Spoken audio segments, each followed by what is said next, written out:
Thank you very. Is this on? Is it on? Can you hear me? Oh, I can't hear anything. Okay, thank you everyone for coming tonight. And I just want to give a big round of applause to all the seniors because we have worked incredibly hard this year, especially for this SLE Talks, and they went superbly. So thank you, everyone. Okay. So, as you may or may not know or heard a lot, at Remsel for the first, or not for the first, but at Remsel, we are given the opportunity every year to go out into the world and explore whatever we desire or whatever passion we would like to pursue as a career.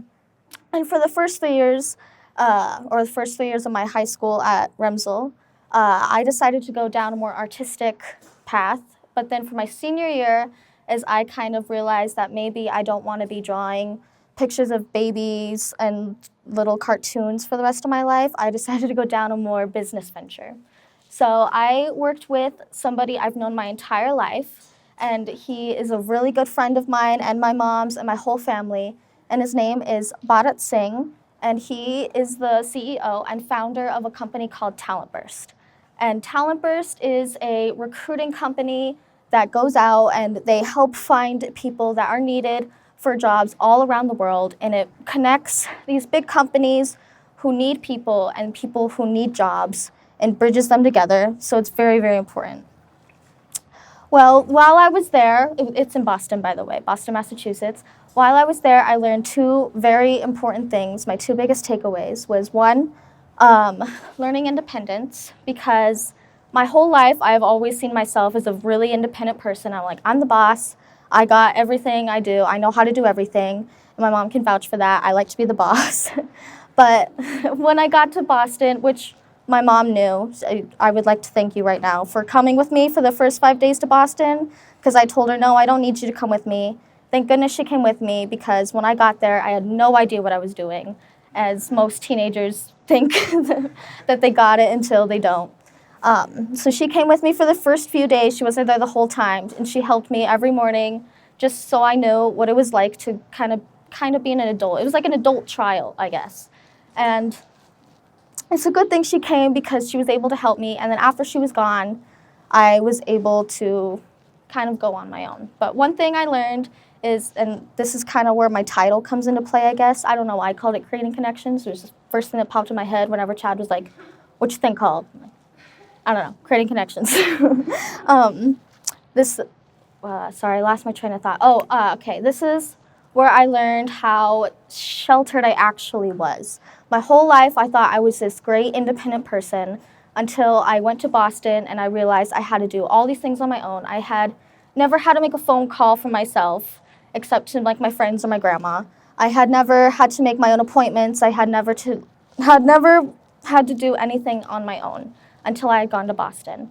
And I had realized that when I got there, I was going to have to do this in the real world, and it scared me a lot, because the real world is very scary. And I also realized how most of my life I had only interacted with kids my age or younger than me.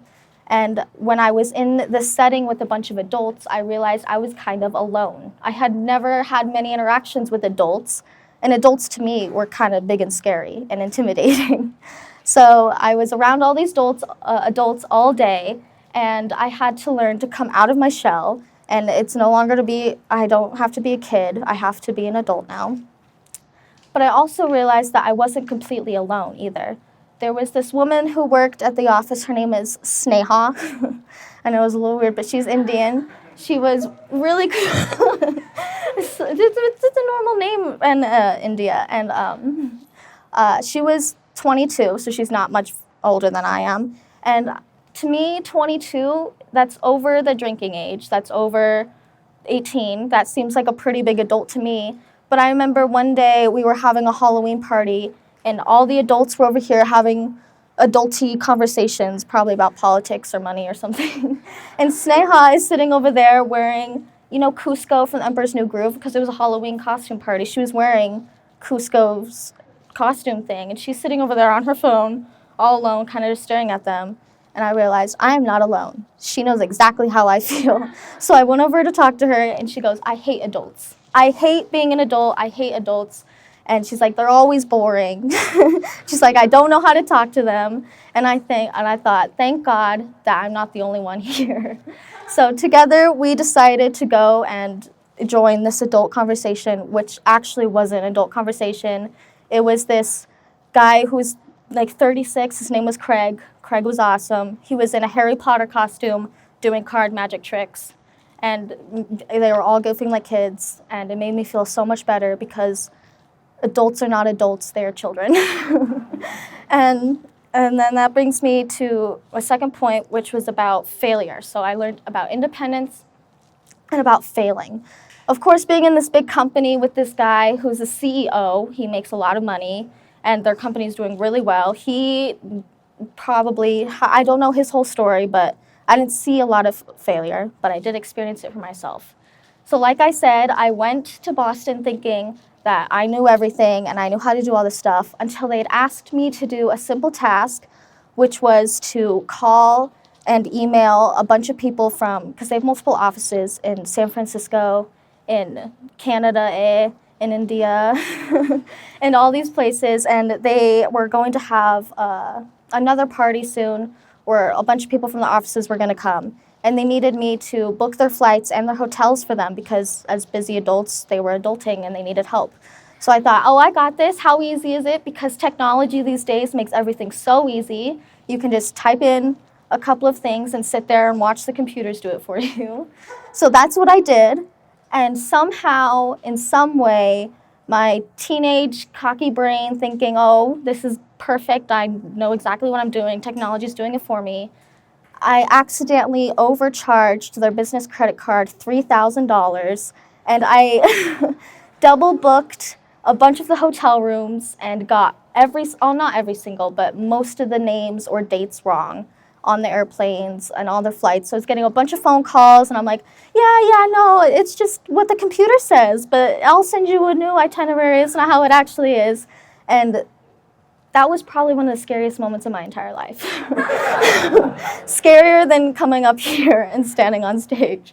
But it's okay because I went over to Sneha and I snuck around her desk and I was like, I'm gonna die. I'm gonna run away to China and I'm gonna start a new life. But she said, no, it's okay. Stuff like this happens all the time. Just call the people. So I made a phone call, scary phone call to another adult, and she fixed everything for me, got it all refunded. She went with me step by step. Everything was fixed.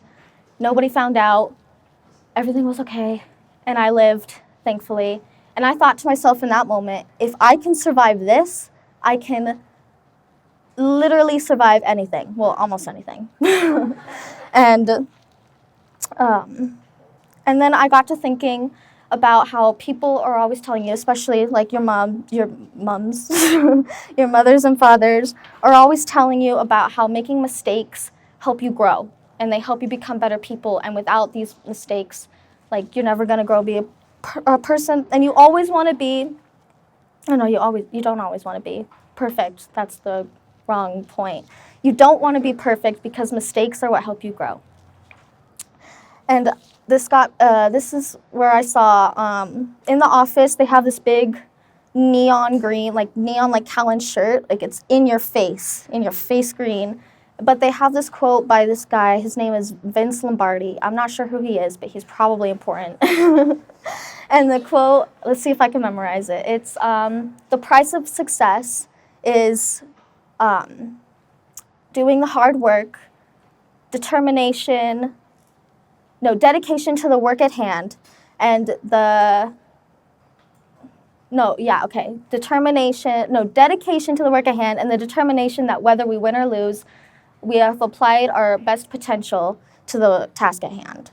And that is where I realized that though these people are making big, successful companies and they have a lot of money and they're adulting really well, that failures happen every single day and that it can happen to anybody. And I'm glad I experienced this as a teenager instead of going off to college and realizing that I don't know how to do anything, because now I know how to do some stuff. Anyways, I think that's all I had. Thank you.